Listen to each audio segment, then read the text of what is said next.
பல்லடம் அருகே 3 பேர் கொலை செய்யப்பட்ட சம்பவத்தில் தோட்டம் முழுவதையும் சல்லடை போட்டு காவல்துறையினர் விசாரணை நடத்தி வருகின்றனர். தடயங்கள் ஏதாவது சிக்குமா என்ற கோணத்தில் காவல்துறையினர் அந்த தோட்டம் முழுவதையும் சோதனை செய்யும் முயற்சியில் ஈடுபட்டு வருகிறார்கள். எந்த நோக்கத்திற்காக கொலை நடந்தது என்ற கோணத்திலும் விசாரணை நடைபெற்று வருகிறது. பல்லடம் அருகே 3 பேர் கொலை செய்யப்பட்ட சம்பவத்தை தொடர்ந்து அந்த தோட்டம் முழுவதையும் சல்லடை போட்டு காவல்துறையினர் தேடி வருகின்றனர். தடயங்கள் ஏதாவது சிக்குமா என்ற கோணத்திலும் இந்த விசாரணை நடத்தப்பட்டு வருகிறது. வீடு அமைந்துள்ள தோட்டம் முழுவதையும் போலீசார் சல்லடை போட்டு தேடி வருகின்றனர். எந்த நோக்கத்திற்காக கொலை நடந்தது என்ற கோணத்திலும் விசாரணை நடைபெற்று வருகிறது. சேவலை கவுண்டன்புதூர் இந்த கிராமத்தில் காலையில் பார்த்தப்போ இந்த வீட்டில் இருந்த வயதான தம்பதிகள் மற்றும் அவங்களுடைய பையன் அவங்க இறந்துருக்காங்க.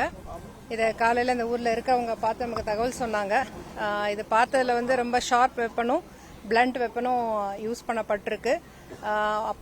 பெரியவர் வெளியே இருக்காரு. ஒருவேளை அவர் வீட்டை விட்டு வெளியே வந்திருக்கலாம், சப்தம் கேட்டதுக்காக வந்திருக்கலாம். அவர் வெளியே இருந்தார், காலையில் கொஞ்சம் உயிரோட தான் இருந்தார். இப்போ அவர் இறந்துட்டாரு. அவங்களோட மனைவி அவங்களும் அவங்களுடைய மகனும் உள்ளே இறந்து கிடந்திருக்காங்க. ப்ராப்பர்ட்டி ஓரளவுக்கு போயிருக்கு, ரொம்ப பெருசாக ஒன்றும் போகலை. அதுக்கு என்ன போயிருக்குன்றது இப்போ செக் பண்ணிட்டு இருக்காங்க. ஸோ இதில் ஒரு 4-5 டீம் ஃபார்ம் பண்ணியிருக்கோங்க. 4-5 டீம் 4-5 விதத்தில் எம்ஓ கிரிமினல்ஸ் வேறு மாதிரி அஃபென்ஸாக இருக்குமா, வேறு ஏதாவது மோட்டிவ் இருக்குமா இப்படின்னு பார்க்குறாங்க. சைபர் கிரைமுக்கு ஒரு டீம் போட்டிருக்கோம். சிசிடிவி ஃபுட்டேஜ் ஃபாலோ பண்ண ஒரு டீம் இருக்குது. இது எங்களுக்கு உயர் அதிகாரம் நிறைய இப்போ இன்ஸ்ட்ரக்ஷன்ஸ் கொடுத்துருக்காங்க. இப்போ த்ரூ அவுட் தமிழ்நாடு செக்ஸ் எல்லாம் போயிட்டுருக்கு. MO criminal check, lot check, vehicle check எல்லாம் போகுது. கூடிய விரைவில் நிச்சயமாக நாங்கள் குற்றவாளியை கண்டுபிடிச்சிருக்கோம். இப்போ வரைக்கும் பார்த்ததில் நிச்சயமாக ஒரு ஆள் மட்டும் பண்ணியிருக்க வாய்ப்பு இல்லை, அப்படிதான் தெரியுது. ஏன்னா 3 பேர் இருந்திருக்காங்க. ஒரு ஆளுக்கு மேலே இருக்கலாம். எத்தனை பேருங்கிறது இப்போ நம்ம சொல்ல முடியாது. விசாரணையில தெரிய வரும். தொடர்ந்து இந்த ஏரியாவை பார்த்தீங்கன்னா 20 நாளாவே தொடர்ந்து திருட்டு போயிட்டு இருக்கு. இது வரைக்கும் 4 லட்சம் மதிப்பான விவசாய பணம் திருட்டு இந்த பகுதி மக்கள் தொடர்ந்து புகார் கொடுத்துருக்காங்க ஸ்டேஷன்ல. எந்த ஒரு நடவடிக்கை எடுக்காதனால தான் இந்த பிரச்சனை இருக்கு அப்படின்னு இல்லை. ஒரு காவல் நிலையத்திலும் கொடுக்குற மனு மேல எல்லாமே ப்ராப்பராக தான் நடவடிக்கை எடுக்கிறாங்க. இந்த மாதிரி குற்றங்கள் நம்ம உடனே சில சமயம் குற்றவாளிகள் கிடைக்க மாட்டாங்க. இல்லை, இப்போ கடந்த கொஞ்ச நாளாவே பார்த்தீங்கன்னா நம்ம முக்கியமாக அந்த மாதிரி வீக்கெண்ட்ஸ்ல எல்லாம் நிறையவே நம்ம ரோந்து பணியில் போகிறோம். அது எங்கள் senior officers instruction every week கொடுக்குறாங்க. டிஜி கொடுக்குறாங்க, ஏடிஜிபி கொடுக்குறாங்க.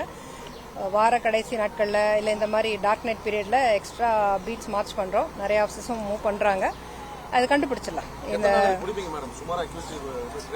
அது நம்ம பிடிச்சிடலாம். இப்போ விசாரணை நடக்குது இல்லையா, விசாரணை நடக்கணும். இப்ப ஒரு குறைந்தபட்சம் சொத்து காணாம போயிருக்கிறதுனால ஒரு 6-7 சவரன் நகை வரைக்கும் இப்ப வரைக்கும் சொல்றாங்க. நிச்சயமா அதுக்கான கொலையா தான் இருக்க வாய்ப்பு இருக்கு. மத்த ஆங்கிள் ஆனா நாங்க பாக்குறோம். மத்த வேற ஏதாவது டிஸ்பியூட் இருக்கா, இல்ல வேற ஏதாவது பிரச்சனைகள் இருக்கா? ஏன்னா ஒரு கொலை நடக்கும்போது பல ஆங்கிள் பார்க்க வேண்டியிருக்கு. ஒவ்வொரு தனிப்படையும் ஒவ்வொரு ஆங்கிள் பார்த்துட்டு இருக்காங்க. ஏன்னா இதை முதல்ல பார்த்தவர் அந்த ஒரு பார்பர் தான் காலையில பார்த்திருக்காரு. அவர் பார்க்கும்போதே மணி 6 மணி. ஸோ கிட்டத்தட்ட ஒரு 2 மணி 2:30 மணி வாக்கில் நடந்திருக்கலாம்.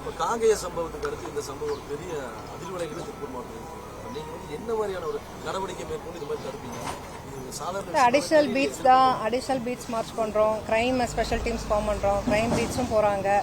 அப்படி பண்ணி தான் அதை ப்ரிவென்ட் பண்ண முடியும்.